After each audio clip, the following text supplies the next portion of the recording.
Bismillahirrahmanirrahim. Mehriban ve bağışlayan Allah'ın adıyla ve yadıyla. Siz aziz yoldaşlara, sırdaşlara salam arz edirəm. Bu videonu yoldaşım Döktür Kərimi Bağban məndən istəyib fəlsəfə baxımından bu videonu biz yığaq. O əziz, çalışqan, yazar, təhqiqatçı Döktür Kərimi Bağban Kanadada belə nəzərə gəlir ki, bir televizyon yola salınıbdır. Türk dünyasının kültüründən, fəlsəfəsindən, hikmətindən, ədəbindən, musiqisindən, incəsənətindən, hünərlərindən orada bərnamələr yayırlar. O əsasda bizdən istədilər ki, o televizyonla bağlı mən də bir video göndərəm. Onlara mən yorulmasın deyirəm. Çox xoşluram ki, bu videonu mən fəlsəfə ilə bağlı yoldaşlara paylaşam. Demək olar ki, biz belə düşünürdük ki, necə dədə-babalarımız deyirlər ki, boş təlis ayaq üstə durmaz. Yəni, boş təlisi yel gəlib götürüb aparar. Ona görə əgər Türk dünyasının, özəlliklə Azərbaycanın bu neçə illərdə, bəlkə 100 ildən çox elə başına böh keçir və alladırlar, çeşitli yollara çəkirlər və çəkilirlər. Bu boş təlisdən qaynaqlanır. Bu boş təlis nə demək olar? Bu boş təlis elə fəlsəfənin fəqriliyi və yoxsulluğudur demək olar. O əsasda axı fəlsəfə mərifətlərin, elmlərin anası sayılırdı. Fəlsəfə dünya görüşü bağışlayırdı. Fəlsəfə demək olar düşüncənin başlanğıcı idi. Fəlsəfə heyrətin başlanğıcı idi. Necə ola bilərdi ki, biz fəlsəfədən boşalaq? O əsasda mən bütün çalışmalarım bu sahədə, bu əsasdaydı ki, fəlsəfədə həm danışam, həm də qələm vuram. Siz bilirsiniz ki, Batı dünyasında yeni fəlsəfələr düzəldi. Bu fəlsəfələr Məsihiyyət aləmi ilə barışdılar, uzaqlaşdılar, bir güc oldular və demək olar Şərq dünyasına, İslam dünyasına, Türk dünyasına qələbə çalmaq üçün meydana çıxdılar. Bu fəlsəfənin içində liberalizm var idi, kapitalizm var idi, kommunizm var idi. Demək olar ki, adamları fərqli düşüncələrlə özlərinə sarı ağnadırdılar. Biz də öz fəlsəfəmizə sahib olmalıydıq. Bu fəlsəfə demək olar ki, Farabinin düşüncəsindən başlanırdı.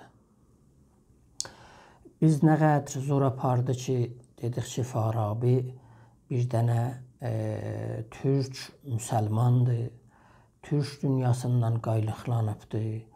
Bu, ərəb dünyasına, fars dünyasına, hind dünyasına aid olan bir mütəfəkkir deyil.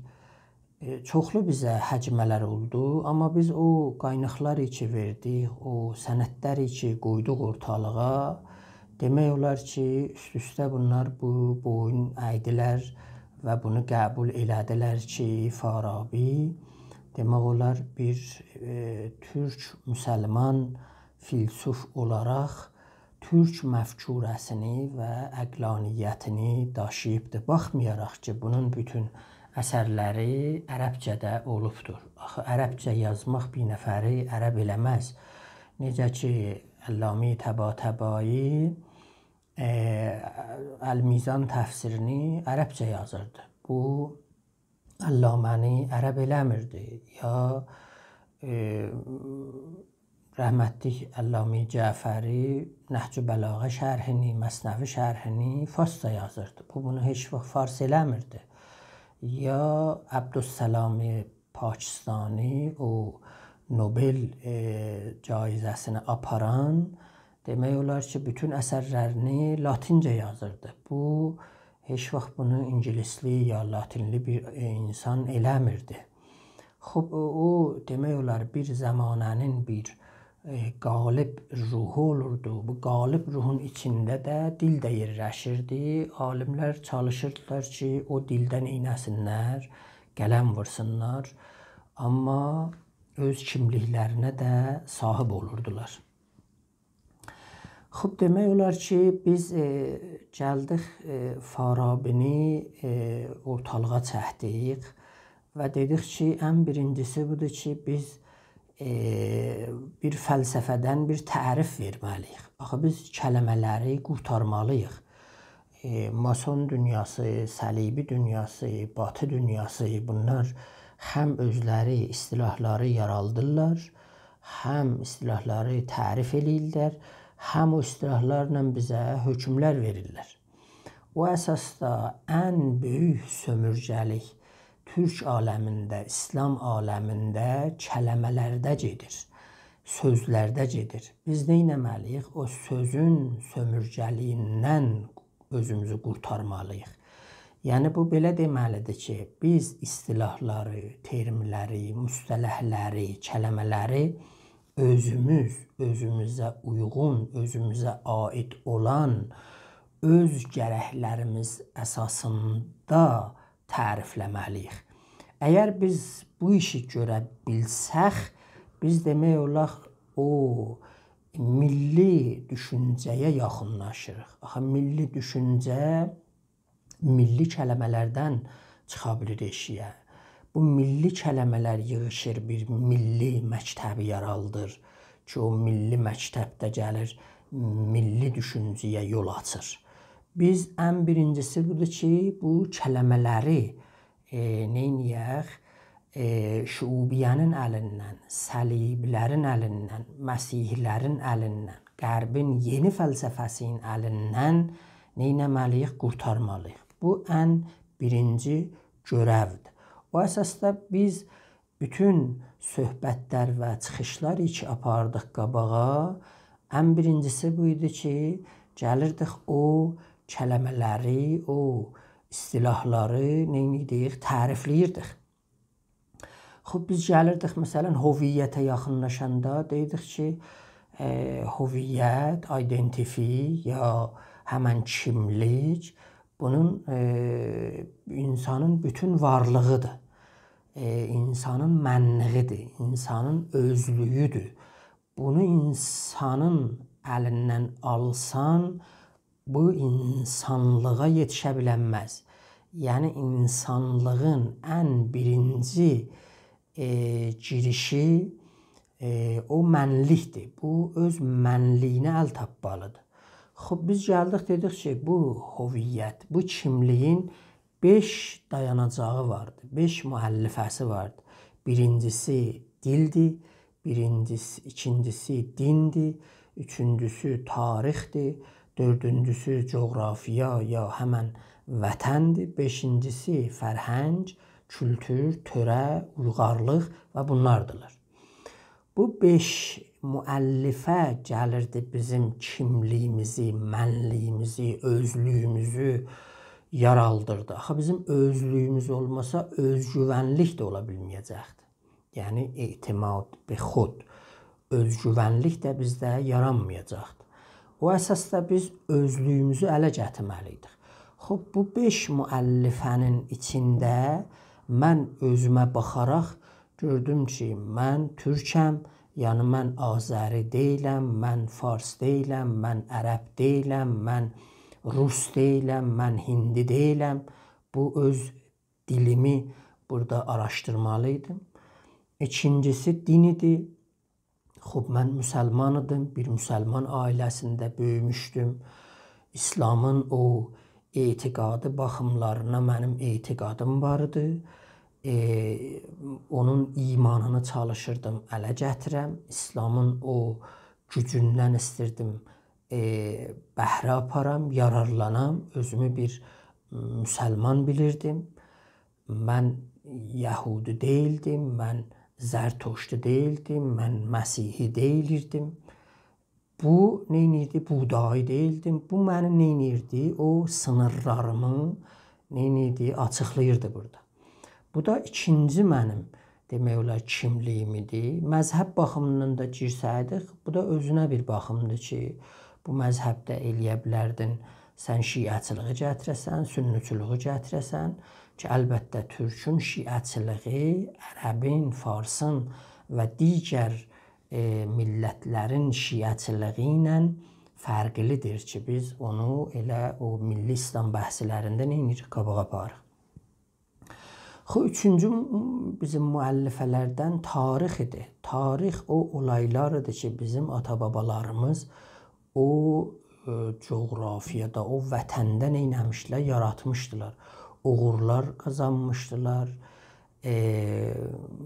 uğurlar əldən vermişdilər, qanlar vermişdilər, mədəniyyətlər qurmuşdular, əmniyyətlər yaratmışdılar, şəhərlər yaratmışdılar, hakimlərdən, həkimlərdən sahib olmuşdu, İpək yolu düzəltmişdilər, böyük orduları olmuşdu.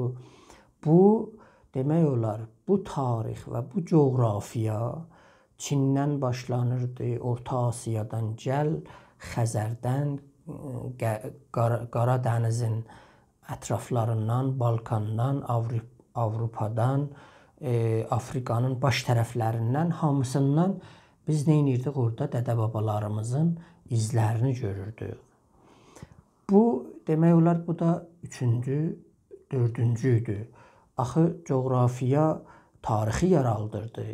Coğrafiya olmayan yerdə tarix ola bilməzdi. Yəni, o yerdə ki, yaxşı su vardı, yaxşı hava vardı, yaxşı dağ vardı, yaxşı rahatçılıq vardı, dincəlmək vardı. Orada da elə uyğarlıq, tarix orada yaranırdı. İbn Xəlduna baxsaq, İbn Xəldun ki, mən ondan da yararlanıram, o deyirdi ki, düşüncə coğrafiyadan əsər alır, etki alır. Yəni, onlar ki, soğuk yerdə yaşayırlar, bir cür düşünürlər. Onlar ki, isti yerdə yaşayırlar, bir cür düşünürlər. Onların musiqiləri də bir-birlərindən fərqlidir, yeməkləri də fərqlidir, oturduqları da fərqlidir, ehtiramları da fərqlidir. Ki, biz onun adını qoymuşuq əqlaniyyət. Həman əqlaniyyət demək olar, türkü ki, fərqlidir. O birisi əqlaniyyətdən, yəni bu əqlaniyyət bir etidali, bir əqlaniyyət mərifətə düşünən, həqiqətə düşünən, təsahüllu, təsamuhlu, güclü bir əqlaniyyətdir ki, özünə görə bir müəllifələr vardır ki, biz o əqlaniyyət bəhsində ki, ərəb əqlaniyyəti ilə, fars əqlaniyyəti ilə nə fərqlər ola bilər, orada neynirik, bunu açıqlayırıq. Hər halda ən birinci bu hüviyyət idi ki, biz qurtarmalıydıq ki, gəldik onun müəllifələrini belə saydıq. Beşincisi də fərhəng, ya kültür, ya törə, ya bizim dəblərimiz toyda nə cür eləməliydik, yasda neynəməliydik, ehtiramlarımız nə cürdür, qəzalarımız nə cürdür, nə cür oturdur eləyirik, uşaqlarımızla necə danışmalıyıq, onlarla necə davranmalıyıq, onlar necə bizlə danışmalıdırlar, davranmalıdırlar. Bu da bunların hamısı nədir? Bizim o törədə neynidi yerləşirdi ki, bizim bir hüviyyətdən bir müəllifələri neynirdi? Sayılırdı. Bu 5 dənə gəlirdi bizim hüviyyətimizi neynirdi? Düzəldirdi. Xub, ondan sonra gəldik, neynədik? Gəldik, dedik, fəlsəfədən də bir tərif verməliyik. Axı, fəlsəfədən filsufların sayına görə də tərif vardı. Biz də öz tərifimizi ortalığa qoyduq. Biz dedik ki, fəlsəfə əqli, məntiqi bəhslərdirlər, quzarələrdirlər. Yaxçı, ki, nə mənədirlər? Pəs əqli, məntiqi bəhslər və quzarələrdirlər ki, insanın baxışığını neyniyir? 4 sahədə göstərir. Ya 4 sahədə dəyişir. Yaxçı. Xub, bu 4 sahə nədirlər? Bu 4 sahənin adını biz qoyduq məhmilhay mərifəti, ya mərifəti məhmillər, ya epistemə yerləşən məhmillər. Ki, orada epistemə qaynaqlanırdı, eşiyə çıxırdı. Biz hardan epistemələri alırdıq, hardan mərifətləri alırdıq? Ən birincisi mavərai təbiətidir. Yəni, təbiətdən yuxarı bir evrən, kainat, qudsi bir əmr ki, adını Allah qoyursunuz, Tanrı qoyursunuz, Təngri qoyursunuz, hər nə mənə deyirsiniz deyin. Bu mavərau təbiə bizə bir epistemə bağışlayırdı. Bizim baxışığımız ora necə olmalıydı? Fəlsəfə o baxışıqda sözü var danışmağa. O birinci mərifəti məhmilləridir. İkincisi, demək olar ki, təbiətin özüydür. Təbiəti ki, xub, bunun içində dağı var, daşı var, ağacı var, toprağı var, suyu var, yeli var. Bu yer kürəsi, bu təbiət. Biz bundan necə davranmalıydıq? Əbu Reyhan dedi ki, o bizim anamızdır, eyni ana kimin ona yanaşmalısınız. Gərək məhəbbət eləyəsiniz, utufətiniz olsun. Ya Fransız Bacon kimin batı dünyasında deməliydiniz ki, bu təbiət bizə düşmən gözü ilə baxır. Bunu qamçılayın, qanunlarını bizə versin. Bu nə mənədir? Bu da bir baxışıqdır. Təbiəti talamalıyıq, dağıtmalıyıq, yırtmalıyıq. Burada da baxışıq nə idi? Türk məfkurəsində də təbiət bizim bir ana olaraq, biz təbiətin bir parçası olaraq ora məhəbbətlə yanaşmalıyıq.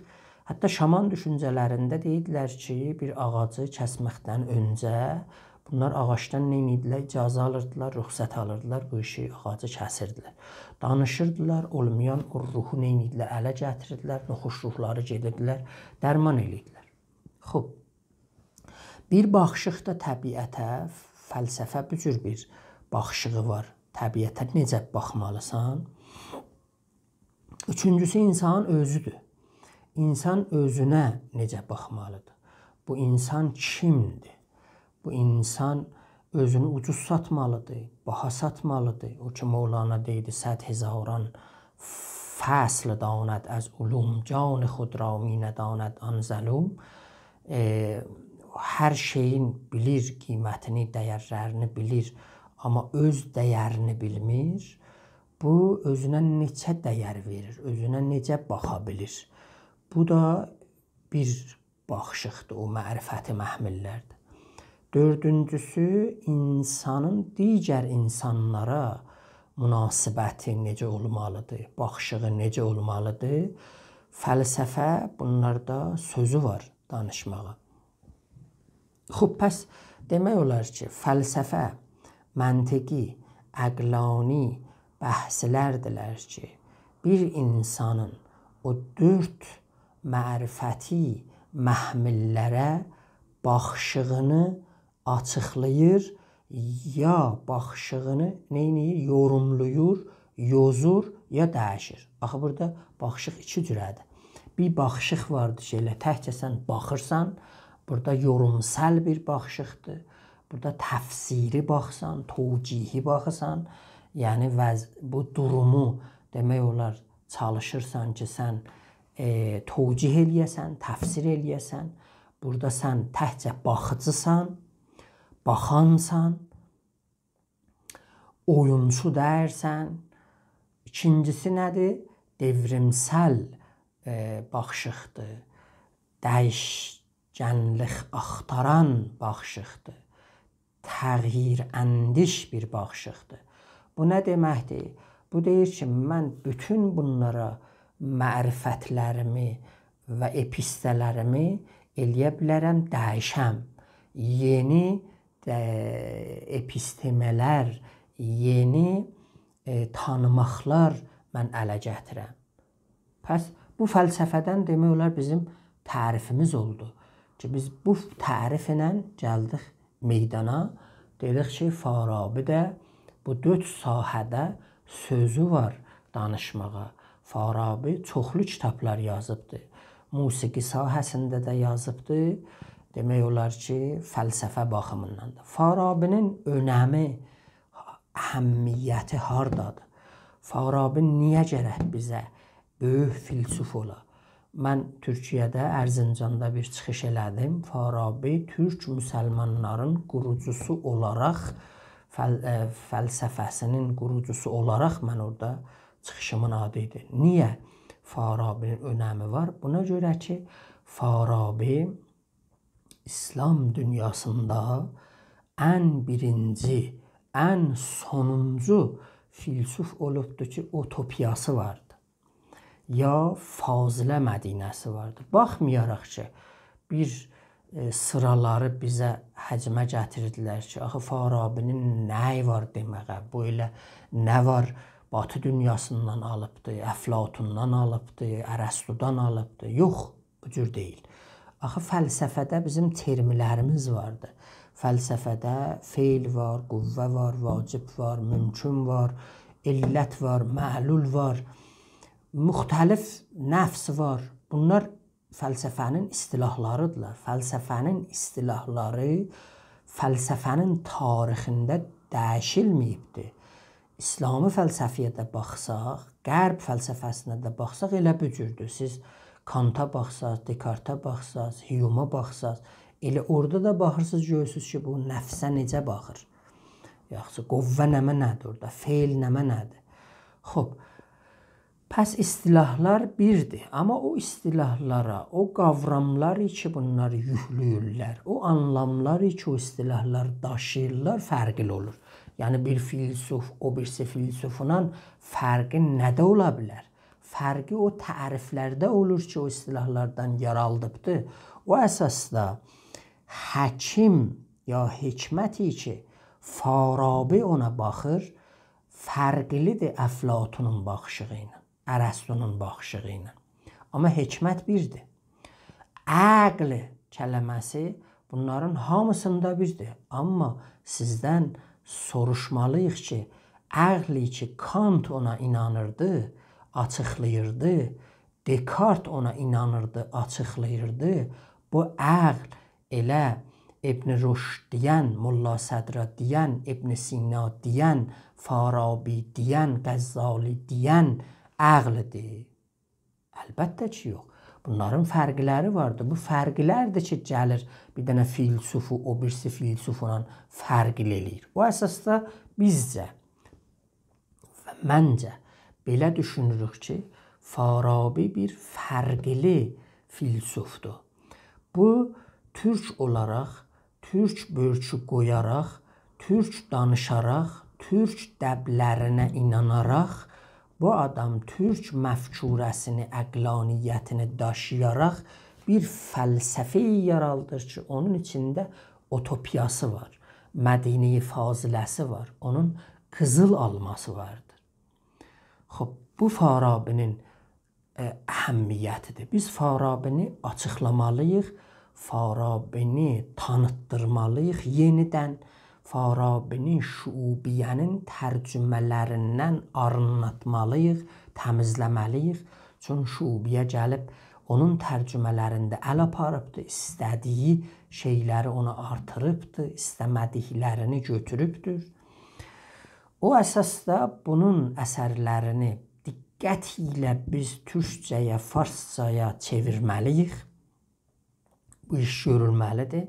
Biz istəyək fəlsəfəmizi tapaq, Farabinin gözü ilə, baxışı ilə tapmalıyıq. Niyə ki, Farabinin fəlsəfəsi yerlə göyü barışdırmaqda gedir. Farabinin fəlsəfəsi maddə ilə mənanı barışdırmaqda gedir. Orada həm Allah var, həm insan var, həm təbiət var. Bunların bütün varlıqları rəsmiyyətə çatır. Bu fəlsəfə materialisti bir fəlsəfə deyil. Bu fəlsəfə idealisti bir fəlsəfə deyil. Bəlkə bunları cəm eləyibdir. O ki, Mevlana deydi, cəm-i surət ba çenin mənای ژرف نیست mümkün göz sultan şegərf. Bu cəm eləməyi, bir yerə yığmağı, bu Farabidir ki, bu işi neyniyibdir, görübdür. Bu Mədinə-i Fazilədə xub insan var, orada rəis var, toplumlar var, Allahın huzuru var, Allaha necə baxmalısan, təbiətə və digər insanlara. Xub Farabinin burada sözü var danışmağa. Farabi ən birinci deyir ki, bu toplumu, yəni bir toplumu, bir türkü, İslami toplumu iki cürə insan yönəldə bilər, irəli sürə bilər. Biri müəllimlərdir, mənəvi yolda. Biz müəllimlərə dəyər verməliyik. Müəllimlərə hörmət qail olmalıyıq. Ehtiramını çoxaltmalıyıq. Buna görə ki, bunlar elmi daşıyırlar. Bunlar bizim uşaqlarımızı becərdirlər, böyüdürlər. Hər yerdə görsək ki, elm, müəllim çiçilibdir, orada şubiyənin huzuru vardır. Çünki şubiyə istəməz ki, elm parlaqlasın. Bu əsasda nə mənədir? Farabi deyir ki, mənəvi yollarda müəllimlər gərək gələlər meydana, o toplumu irəli sürsünlər. Xub müəllimlər örnək olmaq üçün müəllimlər gərək hörmət sahib olarlar, ehtiram qoyurlar. Bu ehtiram maddi baxımından da olmalıdır. Bunlar bir nəfərə əl uzatmamalıdırlar. Müəllimlikdən ayrıca bir işlərə qatılmamalıdırlar. Xub, ikincisi nə mənədir? İkincisi rəisdir. Rəis Farabinin düşüncəsində demək olar ki, o başda əyləşəndir. O bir adamdır ki, bütün toplum məruz sayılır. Yəni, onun buyruğunun altındadır. O həkim olmalıdır, törə bilən olmalıdır, cürətli olmalıdır, bədəni salim olmalıdır, diploması bilməlidir, yaxşı xitabə sahib olmalıdır. Neçə sifətləri ki, neyniyir, əsərlərində ona gətirir. Xub deyir ki, indi bu toplum necə getməlidir qabağa? Bu toplumda təavun əsasında, yəni adamlar bir-birlərinə yardım əsasında getməlidirlər.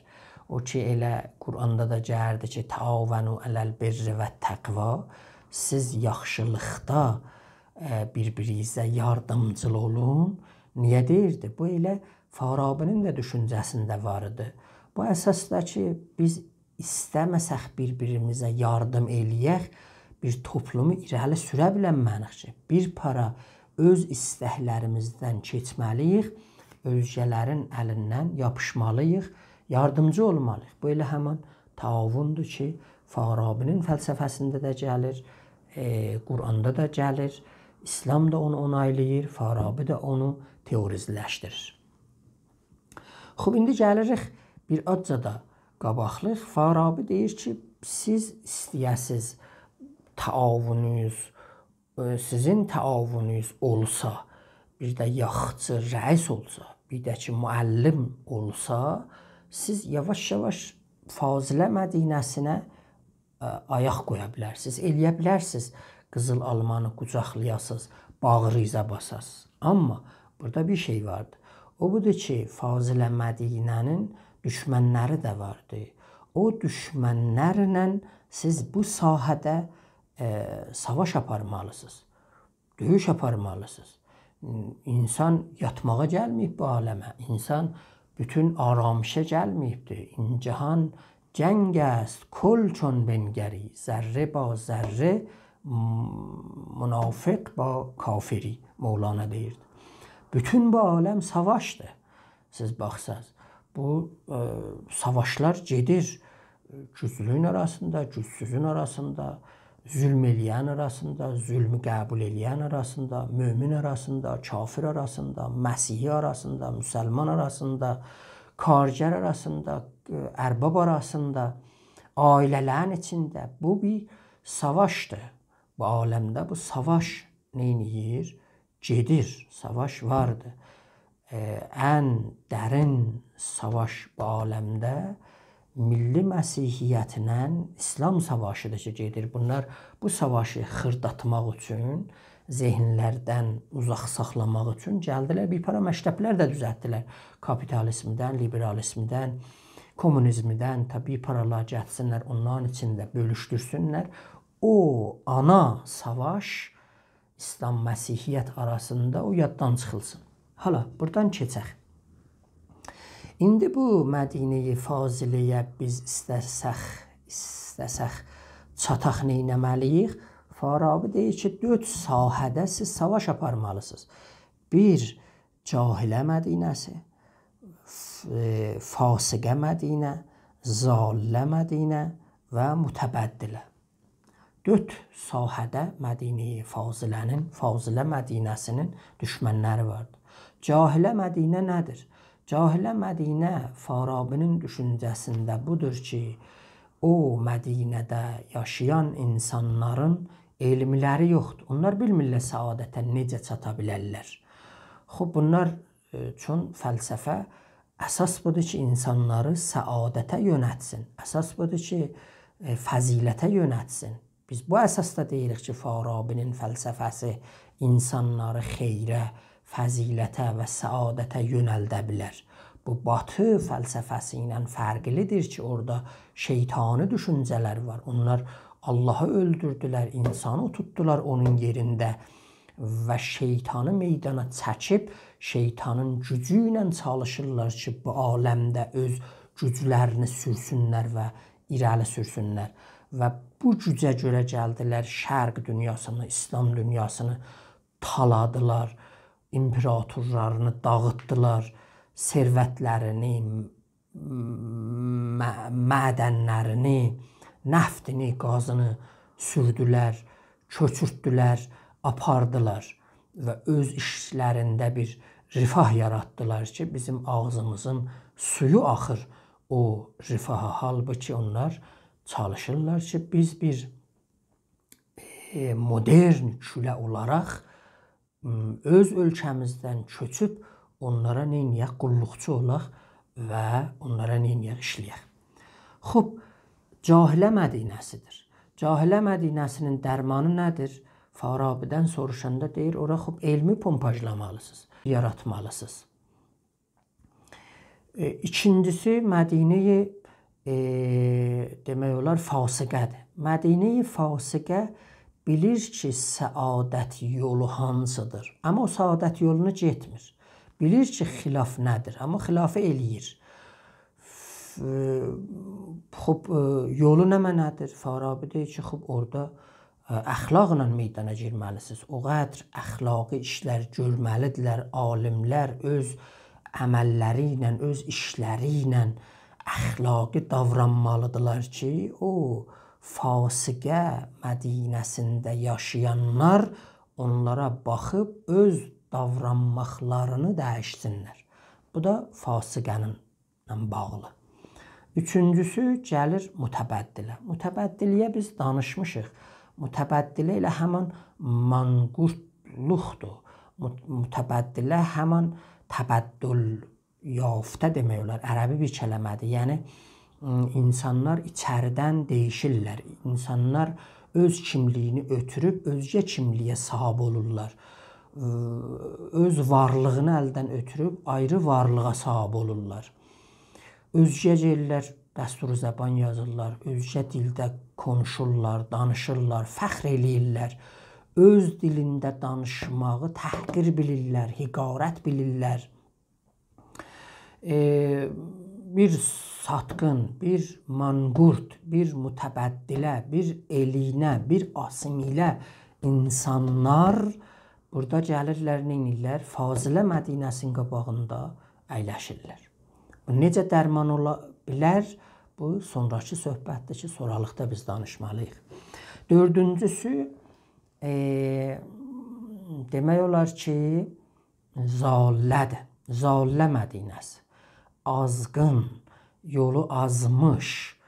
Farabi şəstlə, net, qətiyyətlə eyləm edir ki, Zallə Mədinəsi odur ki, o Mədinədə başçı olan, hakim olan belə düşünür ki, əlləri göydəki əllərə bağlıdır, buna vəhy olunur, yuxarı aləmdən xəbərlər yetişir, o xəbərlərlə bir milləti idarə eləməlidir.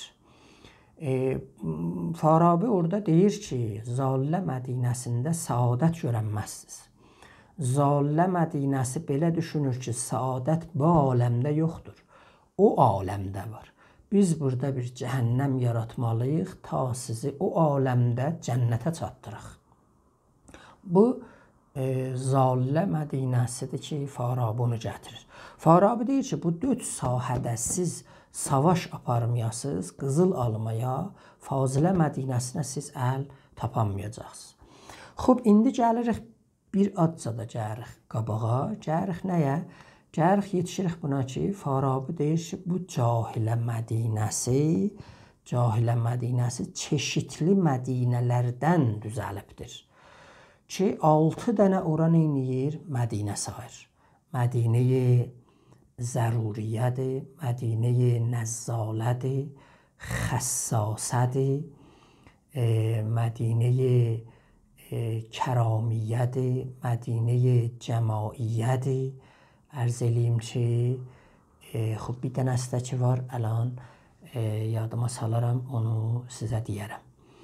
Xub, bircə gedək qabağa bu Mədinələri açıqlayaq sizinlə. Mədinə-i Zəruriyyə nə mənədir? Zəruriyyə ilə adından da bəllidir. Yəni, o Mədinədir ki, təhcə zəruriyyətlərə neynəməlidir? Ağnamalıdır, istəməlidir. Yəni, yemək içməğini axtar. Bu Mədinə təhcə qarına bağlıdır. O Marksın bir sözü var, deyirdi ki, de ideas of ruling class of ideas.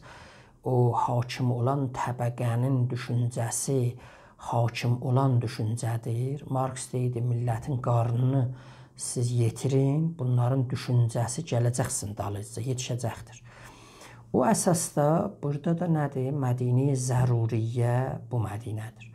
O Mədinədir ki, burada təhcə demək olar, siz burada yemək içməyə fikir eləyirsiniz də, yemək, xuruxa, bu xəşm-i şəhvət. Bunlar bu Mədinəni yarar. Bunlar heç fəzilətə, heç bir ayrı bir əvalimə, ayrı bir mənaya bunlar neynirlər? Düşünmürlər. İkincisi, Mədinə-i demək olar ki, Nəzzalədir. Zərurədən sonra Mədinə-i Nəzzalədir, bəli. Mədinə-i Nəzzalə, yəni Mədinə-i ki, demək olar çox alçaq bir Mədinədir. Nəzzalə yəni alçaq, dəyərsiz bir Mədinədir. Bu Mədinə gəlir eyni halda ki, zəruriyyə ayaq basıbdır. Ona etiqadı vardır ki, insan ibarətdir yemək içmək, təkcə bu. Gəlir deyir ki, insan nə mənədir? İbarətdir sərvəti yığmaqdır. İnsan gərək sərvəti də yığsın, gərək pul yığsın özünə. Rəhmətli İsmail Heydər dedi ki, yığ. Bu nə mənədir? Həman Mədinə-i Nəzzalədir ki, biz bu termi müasirləşdirmək üçün gəlmişik, neynəmişik? Kapitalizmi ortalığa çəkmişik. Demişik, kapitalizm bir Nəzzalə Mədinəsinin bir qolu olaraq, bir budağı olaraq Batı fəlsəfəsindən Farabinin fəlsəfəsi ilə qarşı-qarşıyadır, üzbəüzdür. Yəni, ola bilməz ki, siz həm Farabinin düşüncəsini daşıyasınız, inanasınız, həm də kapitalizmin o bir para istəklərinə neynəyəsiz, boyun əyəsiz. Bunu gəlmişik, neynəmişik, açıqlamışıq. Siz eləyə bilərsiniz, o Telegramda yazdıqlarımıza neynəyəsiz, müraciət eləyib baxasınız.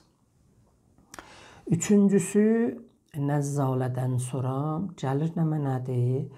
Xəssasədir. Yəni, eyni halda ki, bu yemək-içməyə inanır. Eyni halda ki, gəlir sərvətə inanır, gəlir bir dərəcədə artırır xəssasə, yəni ləzzətin əsl olması, əsalət ləzzət.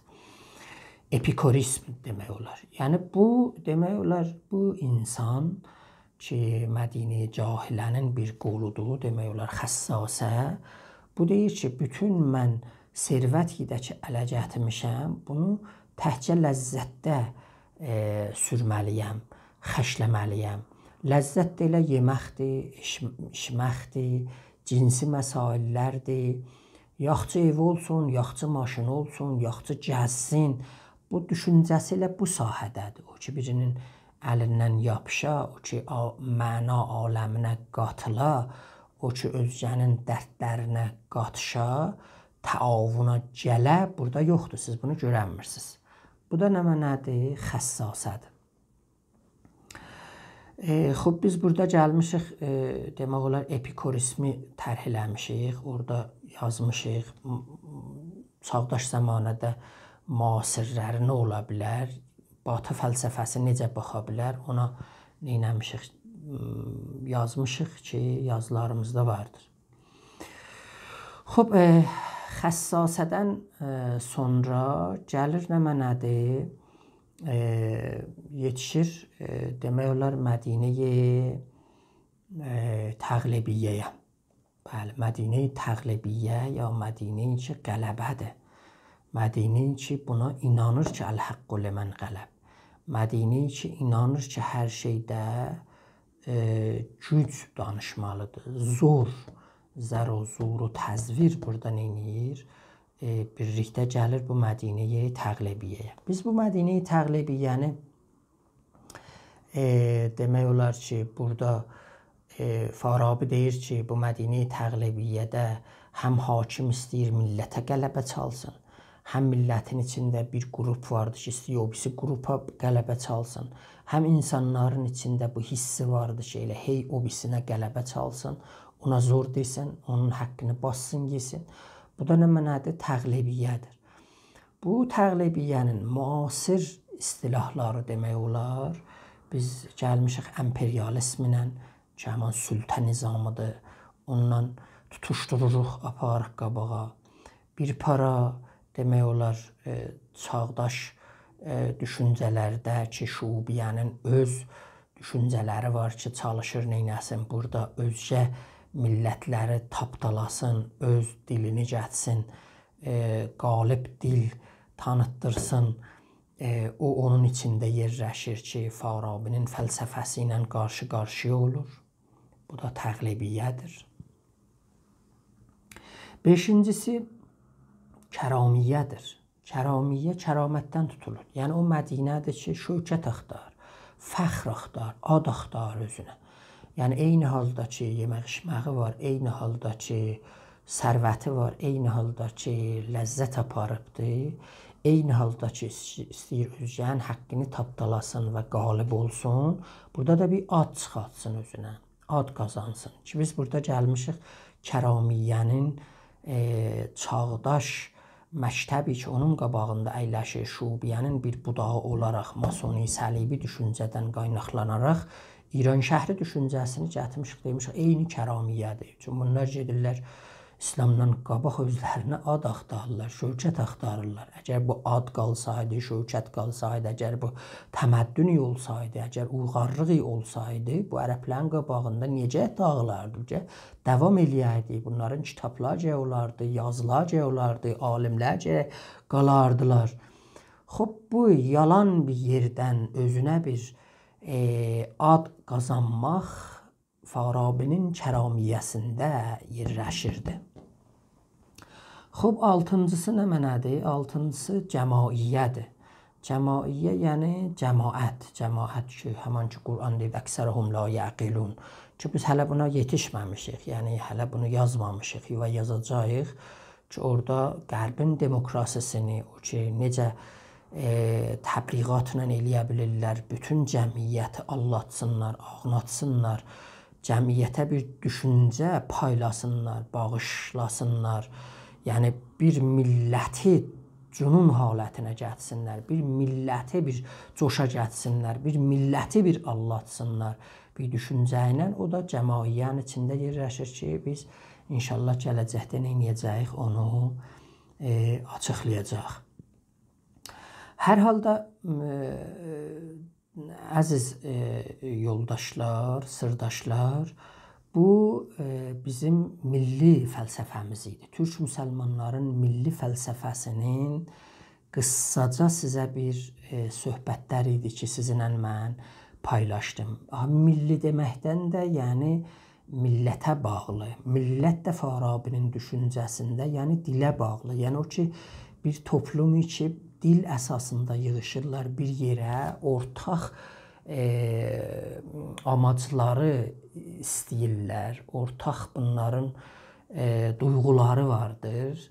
Amma əsas nədir? Dil əsasındadır. Bunlar Qobino kimi fikirləşmirlər ki, ırqçılıq olsun. Xoş, bu millət eyni halda eləyə bilər dövləti də olsun, eləyə bilər dövləti olmasın, eləyə bilər bayrağı ola, bayrağı olmasın, coğrafiyası ola, olmaya. Bunlar ayrı bir bəhslərdir. Amma hər halda bizim düşüncəmizdə millət odur ki, dil əsasında bir toplum yığışır bir yerə, ortaq amacları sürürlər, qabağa aparırlar. Bu elə millətdir. Milli fəlsəfədəki deyirik, yəni bu millət o fəlsəfənin termlərini, istilahlarını öz dilləricə çevirib, tərcümə edib açıqlayırlar. Özləşdirirlər, özlərininki olur, özgələrinki olmur. Axı siz nasionalizmdən danışırsınız, sekularizmdən danışırsınız, pantürkistdən danışırsınız. Bu istilahlar bizim deyil. Bu istilahları Qərb dünyası çıxaldıb, İslam aləmini, Türk aləmini, Ərəb aləmini bir-birlərindən parçalaşdırmaq üçün, bir-birlərindən ayırmaq üçün. O əsasda biz bunları allanmamalıyıq. Biz bu istilahları yenidən özümüz tərifləməliyik. Əslən, İslam sekularizmə o cür ki, Məsihiyyət baxacaq, baxmır. Sekularizm, bizdə kilisə yoxdur ki, biz kilisanı gələk dövlətdən ayıraq. İstər istəməz bir para müfəssirlər vardılar ki, rəsmi olaraq bunlar Qur'anın müfəssirləri olublar və olacaqdılar da. Və bunlar da Qur'andan ayrılan bir şey deyirlər. Əlbəttə, bunların içində də fərqli qəraətlər var ki, bir-birləri ilə üzbəüz də ola bilər. Heç iradı da, heç eybi də o olmamalıdır. Bu əsasda əgər siz, çünki Qərbdə sekularizm demək olar bir prosə idi, bir gedişatıdır ki, orada tacı papın başından götdülər, qoydular şahın başına. Buna dedilər sekularizasyon. Aşağıda millətin içində bir ittifaqı düşmədi. Millət bilmir dəstən sekularizasyon nə mənadır. Qərb dünyası iki şey ilə demək olar gücləndi. Bir, milli fəlsəfəsi ilə, bir milli məsihiyyəti ilə. Kimsə deyə bilənməz orada din ölübdür. Din orada güclüdür, dinin orada nəfəsi var, dinin orada həyatı var və özlərinə də bir rəqib bilirlər və o da türklə İslamdır. Niyə ki, İslamı demək olar gerçək daşıyanları, mücahidləri, Seyful-İslam ləqəbini daşıyanlar demək olar ki, türklər olublar. Bu sekularizmi də siz baxsaz görürsünüz ki, birdən Toğrul kimi adam gedir, ta xəlifənin yıxmağına kimi gedir. Köməkli eləyir ona. Amma deyir ki, dini işlər xəlifə ilə bağlıdır. icraî işlər, mücriyə və qüdrət işləri o bizimki sultan olaraq bizimlə bağlıdır.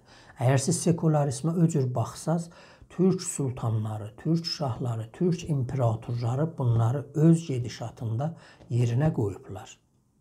Baxmayaraq ki, bunların hamısı nə mənədirlər, eyni halda öz yaşayışında İslam'a inanan bir imperatorlar olublar. Bir əlində qılınc, bir əlində Qur'an gedib Avropanı fəth eləyiblər. Bu gücü də neyiblər? İslamdan alıblar. Hulaku xan kimi adam gəlir, xəlifəni yıxır, amma o birisi xəlifənin gəlməklə qarşı-qarşıya durmur. Niyə ki deyir? Xob, İslam aləmində bir xəlifə olmalıdır.